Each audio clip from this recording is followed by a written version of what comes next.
அஷ்டமாதிபதி கூட ஒரு கிரகம் சேர்ந்து இருக்குச்சுன்னா அது எந்த மாதிரி ஒரு திசை நடக்கும்.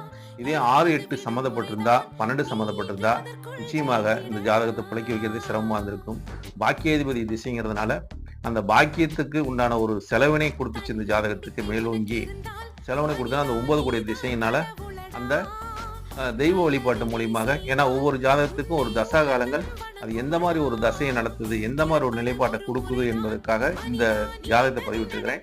அதனால பாக்கியாதிபதி திசை ஒரு பாக்கியத்தை கொடுக்கலினாலும் பரவாயில்ல, பாக்கியத்தை கெடுத்துருச்சு அப்படிங்கிறதோட இந்த ஜாதகத்துக்கு ஒரு தெய்வ அனுகூலம் மூலியமாக தன்னோடுக்கு நோய் நொடிகளை குறைக்கக்கூடிய தன்மை கிடைச்சது.